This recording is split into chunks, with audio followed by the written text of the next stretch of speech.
Hello everyone, welcome to Analog IAS current affair analysis for 1st September 2020, and these are the articles we'll be dealing today. This article is taken from The Hindu and it is titled "The Environment is a National Issue." So recently, in the context of the draft environmental impact assessment, there were a lot of issues which allege that the government has been diluting the norms of environmental impact assessment and in the name of ease of doing business, sidelining the important aspect of environmental protection and conservation. So this article writer says that it is not a good idea to politicize conservation aspects because it requires consensus, not politicization. The author cites the article written by Mrs. Sonia Gandhi, citing that the dismantling of environmental rules is happening in the present regime. So the author questions whether this is a right approach to deal with environmental issues, especially in the context of political discourse. In that article which Mrs. Sonia Gandhi wrote, she cited the performance of Environmental Performance Index and quoted the rank of 177 out of 180. This article writer has brought forth the inaccuracy of this presentation because this is a 2018 rank. So if we take the latest rankings that came out in June 2020, India's performance has actually been better. India's rank stands at 168 out of the 180 countries, which indicates that India's performance has actually been better than the previous year. However, the writer doesn't say that this is a good performance, and she's definitely not supporting the government. What she is actually trying to say is the methodology followed with respect to environmental performance index is definitely problematic according to her. This index is brought out by two universities in association with the World Economic Forum.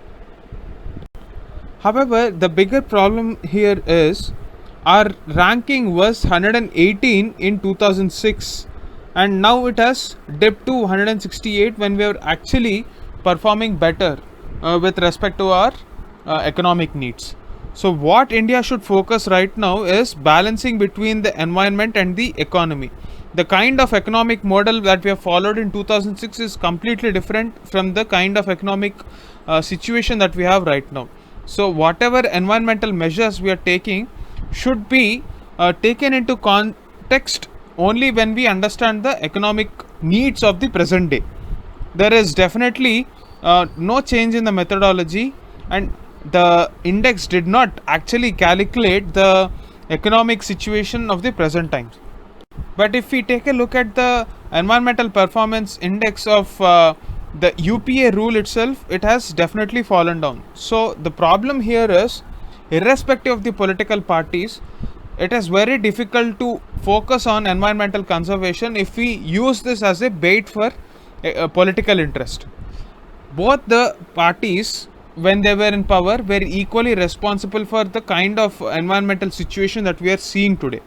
So the best way forward is to understand and agree upon the need to go about the consensus required for generating awareness with respect to environment, because it is a national issue and not a political issue.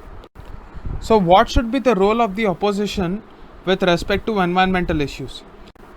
Firstly, we have to stop oversimplifying the issue of environment by using certain indices like the Environmental Performance Index by international agencies.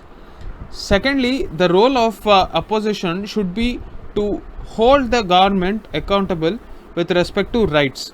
When we are talking about rights, we have to deal with the Forest Rights Act, we have to deal with PESA, we have to empower the local governments in such a way that they mainstream conservation. If you take a look at the local bodies who stay close to the environment, they are in a better situation to conserve the local environment. So the decision making power should actually be present in the spirit of the law envisaged. So the Forest Rights Act, there is this critical wildlife habitat creation which says that people should vacate that area in order to conserve the environment. So this is not in tandem with the spirit laid down in the Forest Rights Act. So issues like this should be deliberated upon, consulted with wide uh, experts, wide body of experts, and the law should be implemented in its spirit.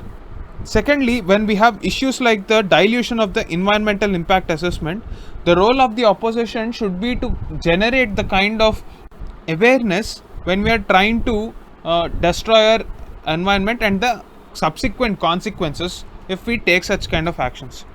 So the focus should be on certain verifiable measures, like what is the government's role in handling this problem of deforestation. What did the government do with respect to handling our water resources in the form of Nirmal Ganga? What is the impact of the studies which say that Swachh Bharat mission is moving towards its intended direction? So all these dimensions should be used to conserve our environment and hold the government accountable and bring that to the public notice, not just delegated issues like environmental performance index, which don't mean anything to India in present context.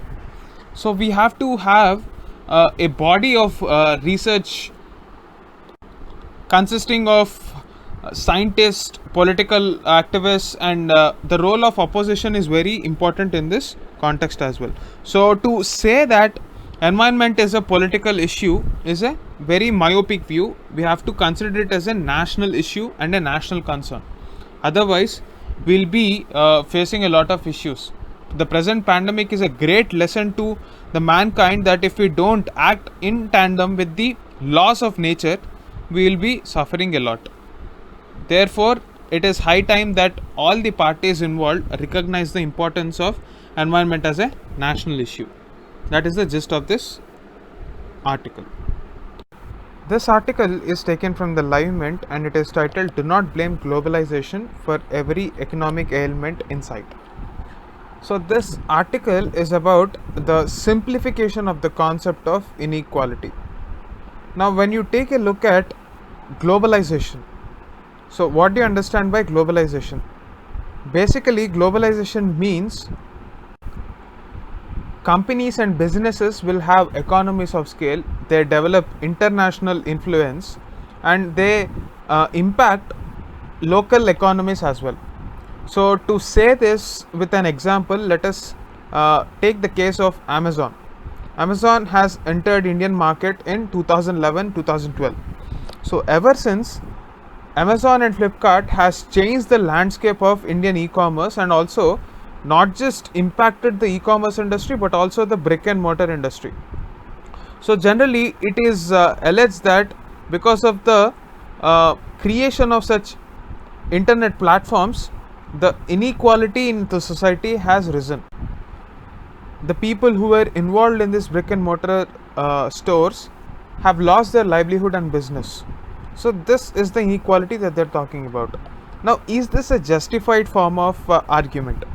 So after the global financial crisis in 2008, there were a lot of studies globally which said that the top 1% of the people did not have the economic impact that was seen in the case of the other 99% of the population. This is to say that the rich were getting richer and the poor were getting poorer even in the times of crisis, and everything was blamed on globalization. For example, if you take the case of present hyper nationalism you see across the countries, whether it is America's first policy or the deglobalization that we are witnessing right now, it is blamed on inequality. Now we have to question ourselves, had Amazon not come to Indian marketplace, we still would have faced a lot of issues in the present pandemic times for access of goods. So e-commerce industry has actually helped us, but the problem is it is creating a monopoly. That is a problem. So the process of globalization itself is not a problem, but the way in which we redistribute the wealth, that is the bigger problem. And inequality is wrongly attributed to globalization. If at all anything, globalization will create more economic avenues. So Thomas Piketty is a writer who is famous for his work Capital in the 21st Century. Now, after this, a lot of economists have oversimplified things and said that globalization will lead to inequality eventually. But we are not talking about the erosion of institutional values that creates the checks and balances. For example, even in our Indian constitution, this concept of checks and balances is very well established through redistribution of powers or division of powers between the three wings of the government, that is judiciary, legislature and executive. So any such conclusion that globalization will lead to inequality is premature and less understood. So what is required here is the creation of these institutions to ensure that whatever the growth that globalization gives is properly redistributed through institutional mechanisms. So for this, for example, we have to create antitrust laws. If we are creating an atmosphere where only businesses rule, there will be monopoly. So today we are talking about cyber security and data as a global common. So the future will be dictated by those who have control over data and decision making patterns. So global level data is considered to be the global common or a concern for all because of the penetration of internet and ubiquitous presence of internet devices. So we're talking about an economy where internet of things will take over every other form of economic activity. So whatever may be the economic activity we are talking about, even in manufacturing, cyber physical systems are going to take over human beings. So what are the actual reasons that are causing inequality? The first one is every economy goes through certain cycles. There are phases of boom and there are phases of downfall. So whenever there is downfall, economies are resorting to hyper nationalism as seen in the present case. So that will only accentuate the problems and make it even more worse. The second problem that we have already discussed is market dominance. So we are creating certain companies which are dominating the global markets and they are creating monopoly of sorts. Today, for example, we only have 2 or 3 players in e-commerce. We have only 2 or 3 companies in telecom sector. And third reason is depreciation of wage rates.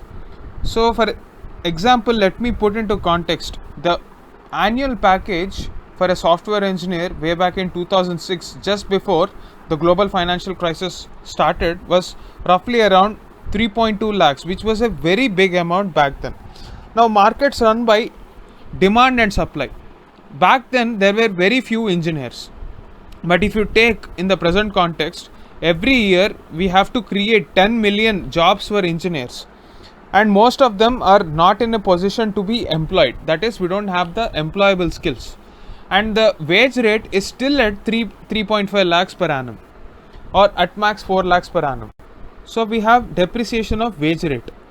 And the next thing is automation. Take again for example, previously when you used to call a call center, there was enough number of people who used to manually attend all your issues.